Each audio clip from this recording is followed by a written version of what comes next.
Pois, olhem, eu passei boa parte do início da tarde de hoje, desta segunda-feira, dia 25 de outubro, nos estúdios da Rádio Guaíba, aqui de Porto Alegre.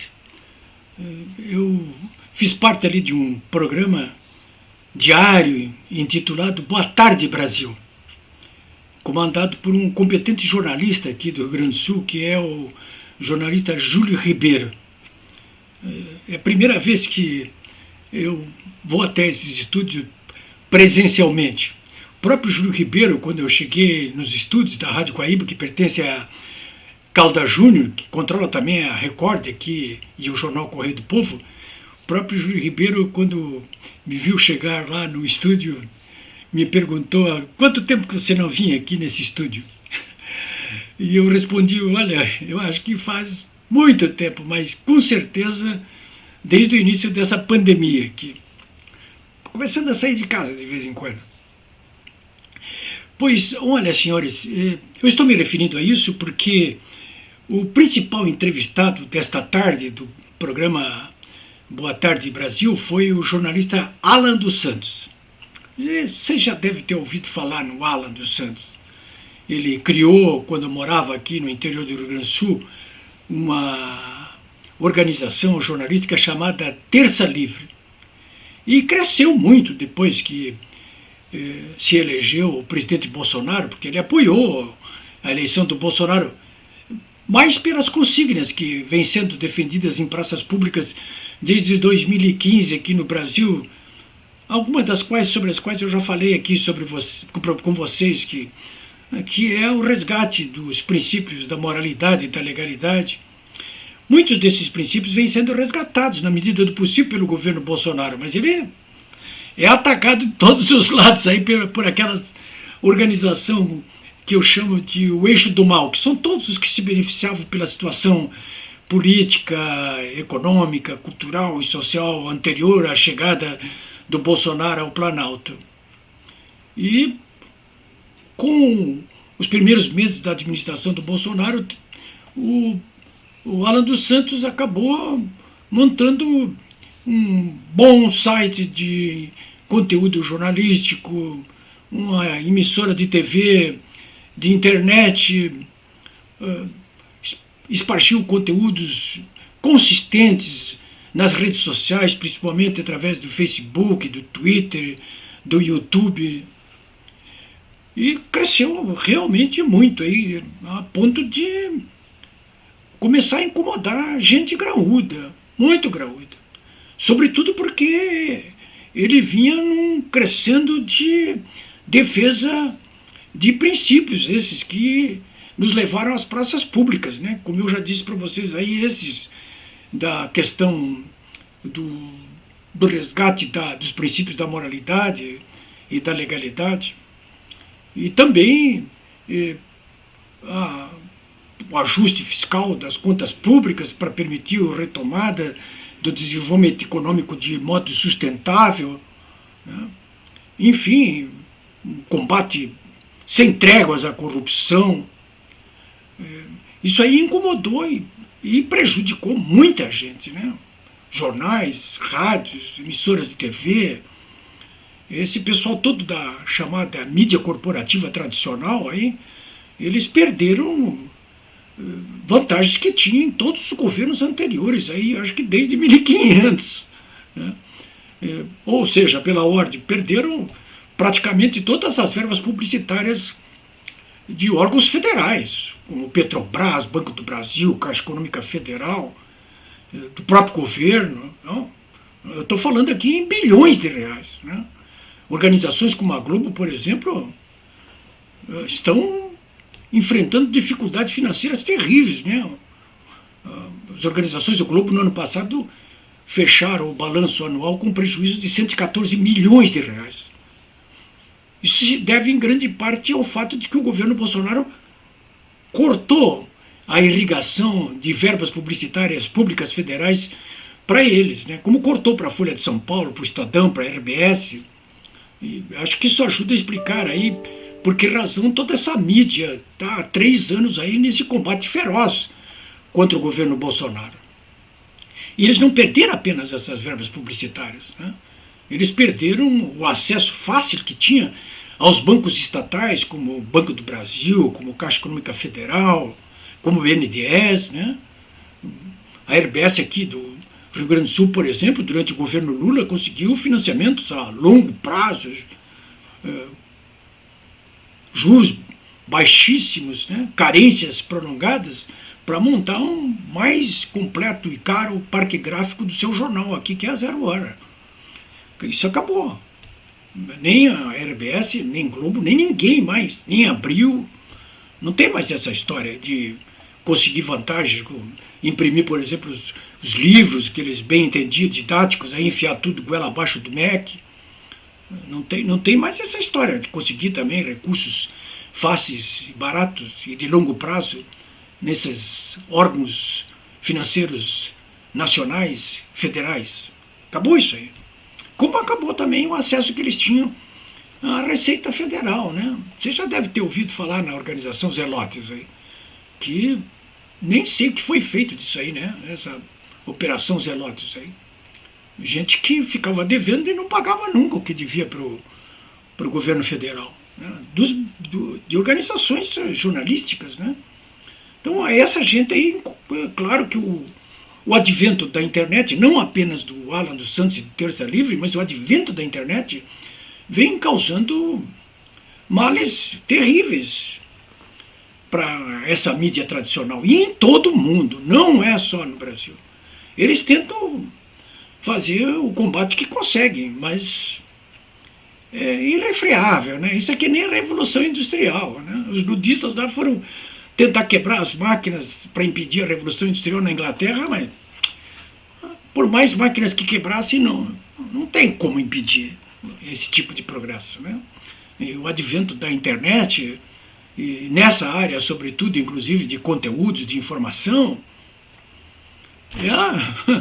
não tem como conter isso aí. Não há como conter isso aí. Não tem mais, né? Vocês mesmos podem consultar em casa aí, os seus filhos, seus netos, aí perguntar para eles, vocês escutam rádio? Eles não escutam rádio. Pergunta para mim mesmo, você escuta rádio? Eu não escuto rádio. Mas você esteve hoje lá no programa do Júlio Ribeiro? Sim, eu estive. Mas você não escuta? Não escuto. Recomenda que escuto? Recomendo, sim. Mas eu não escuto. Jornais de televisão, você escuta? Nenhum, é zero. Não estou, de jeito nenhum, não é só eu, ninguém. Quer dizer, ninguém que eu conheço, das minhas, muito poucos, né, os que eu conheço da minha intimidade. E jornais. Quem lê jornais? Eu tenho vários netos, 3 filhos, noras, nenhum deles lê jornal. Nem a minha mulher lê jornal. Eu leio os jornais. Você recomenda? Eu recomendo. Eu recomendo a leitura de jornais. Alguém poderia me dizer assim, mas explique por que você lê jornais ainda hoje, aí, já que todas as informações estão disponibilizadas na internet. Nem todas.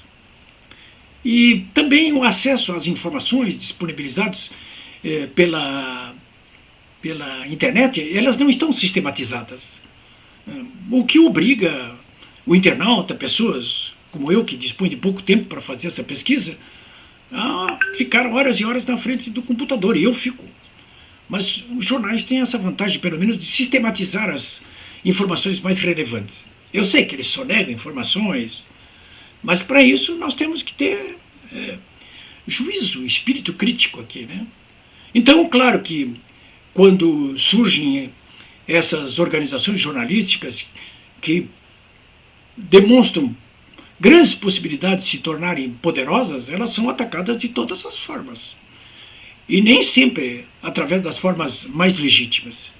No caso do Alan dos Santos e do seu Terça Livre, cuja trajetória eu acompanho desde o início, quando começaram aqui em Bento Gonçalves, no interior do Rio Grande do Sul, no caso deles, é claro que não há apenas essa questão de concorrência no mercado jornalístico.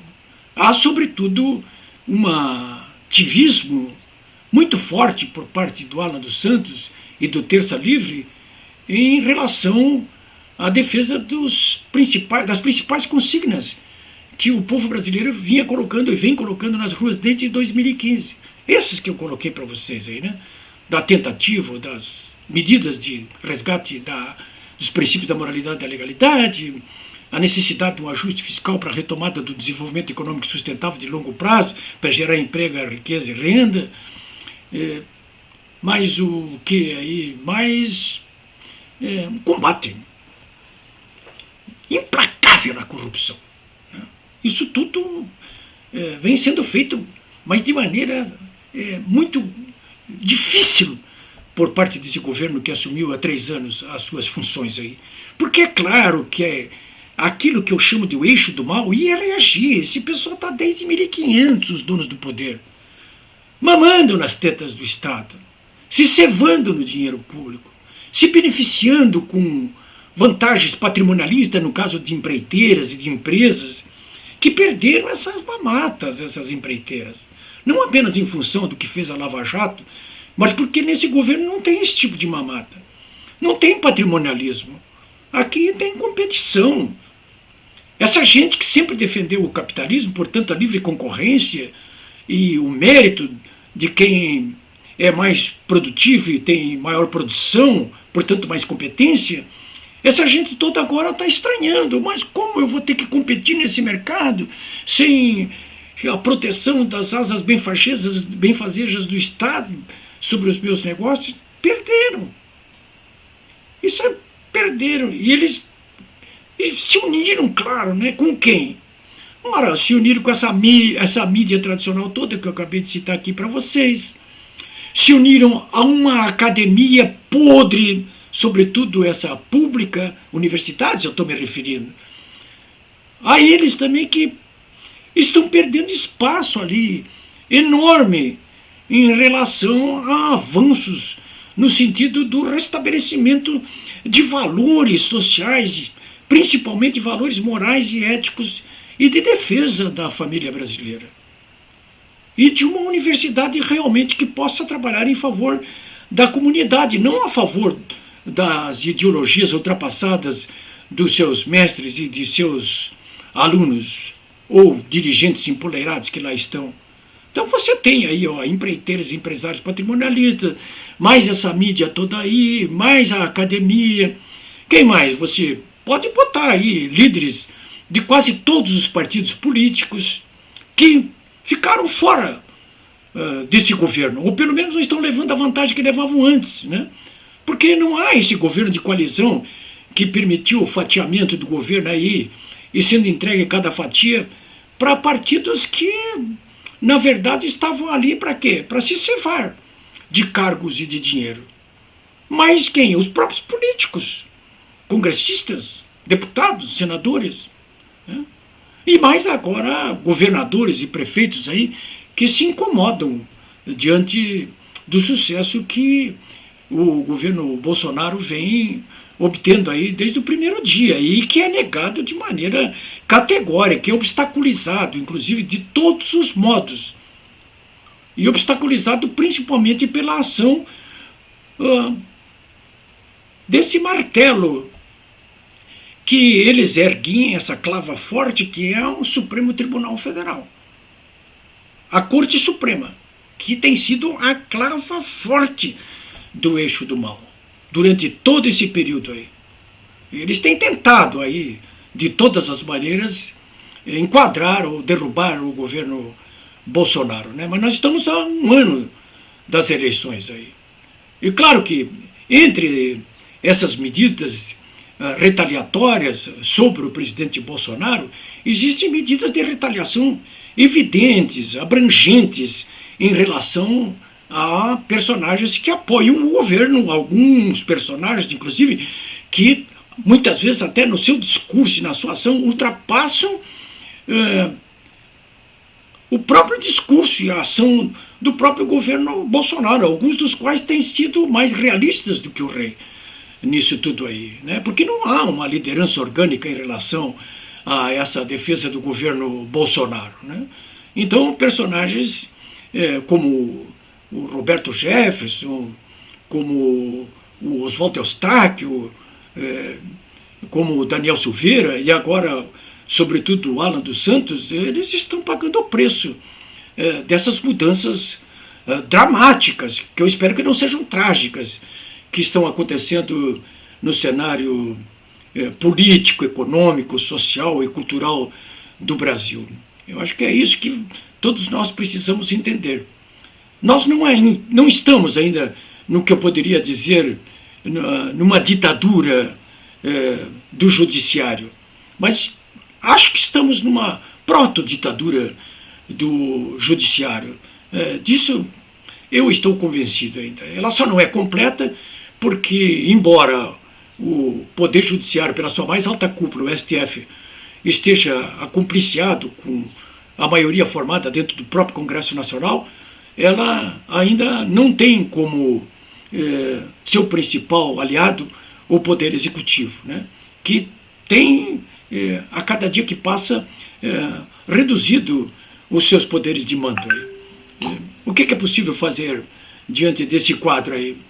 Do ponto de vista legal, muito pouca coisa, né? Quem poderia agir fortemente em relação a esses rasgos ditatoriais da maioria formada dentro do Supremo Tribunal Federal seria o Senado, produzindo impeachment, inclusive, de ministros do Supremo Tribunal Federal para reduzir essa maioria que existe lá nesse momento e que marcha em ordem unida aí para uma ditadura do judiciário, né? Mas o Senado está, na sua maioria, acompliciado com a própria Corte, né?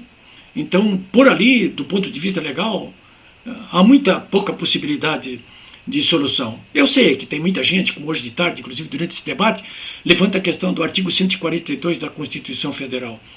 Mas acho que essa oportunidade passou no dia 7 de setembro. Ali teria sido a oportunidade de ouro para a aplicação do artigo 142.